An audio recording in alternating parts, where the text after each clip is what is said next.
Pada kesempatan hari ini kita akan membicarakan mengenai kedudukan presiden sebelum dilakukannya amandemen dan sesudah dilakukannya amandemen. Sebelum dilakukannya amandemen, presiden dan wakil presiden dipilih oleh MPR tidak dalam satu paket pemilihan. Dan sesudahnya dilakukannya amandemen, presiden dan wakil presiden dipilih oleh rakyat secara langsung dalam satu paket pemilihan. Sebelum dilakukannya amandemen, masa jabatan presiden dan wakil presiden 5 tahun dan dapat dipilih kembali tanpa batas. Selanjutnya, sesudah dilakukannya amandemen, presiden dan wakil presiden memegang jabatan selama 5 tahun dan sesudahnya dapat dipilih kembali dalam jabatan yang sama hanya untuk satu kali masa jabatan. Sebelum dilakukannya amandemen, kedudukan presiden sebagai kepala negara dan sekaligus kepala pemerintahan. Dan sesudah dilakukannya amandemen, kedudukan presiden selaku kepala pemerintahan diatur dalam pasal 4 ayat 1 UUD NRI 1945. Disebutkan bahwa Presiden Republik Indonesia memegang kekuasaan pemerintah menurut Undang-Undang Dasar. Dan selanjutnya, untuk kedudukan presiden selaku kepala negara diatur dalam pasal 10 sampai dengan pasal 15. Sebelum dilakukannya amandemen, pertanggungjawaban presiden langsung kepada MPR. Dan sesudah dilakukannya amandemen, presiden dan wakil presiden dipilih oleh rakyat sehingga dipahami bahwa presiden dan wakil presiden bertanggung jawab kepada rakyat. Tetapi yang menjadi masalah kemudian, ketentuan tentang pertanggungjawaban presiden kepada rakyat belum diatur dalam Undang-Undang Dasar NRI 1945.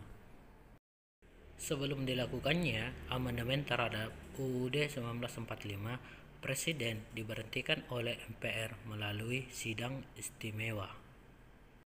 Selanjutnya, sesudah dilakukannya amandemen terhadap Undang-Undang Dasar tahun 1945, pemerintahan presiden dan wakil presiden melalui 3 tahap. Pertama, DPR berpendapat bahwa presiden dan atau wakil presiden telah melakukan perbuatan hukum berupa pengkhianatan terhadap negara, korupsi, tindak pidana berat, dan perbuatan tercela, dan tidak lagi memenuhi syarat sebagai presiden dan wakil presiden. Tahap kedua, pendapat DPR diperiksa dan diputuskan oleh Mahkamah Konstitusi, dan tahap ketiga melalui sidang MPR. Sebelum dilakukannya amandemen terhadap UUD 1945, pembentukan kabinet dilakukan oleh presiden.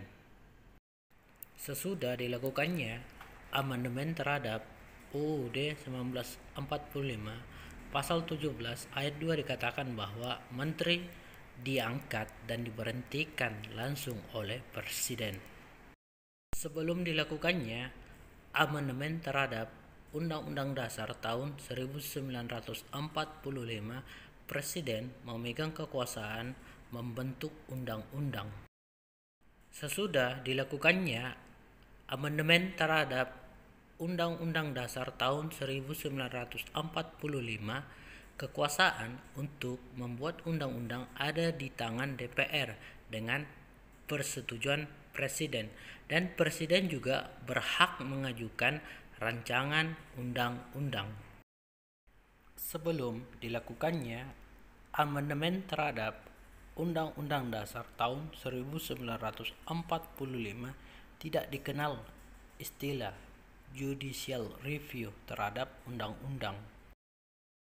Sesudah dilakukannya amandemen terhadap Undang-Undang Dasar tahun 1945, Mahkamah Konstitusi memiliki kewenangan untuk melakukan uji undang-undang atau biasa kita kenal dengan istilah judicial review terhadap UUD 1945.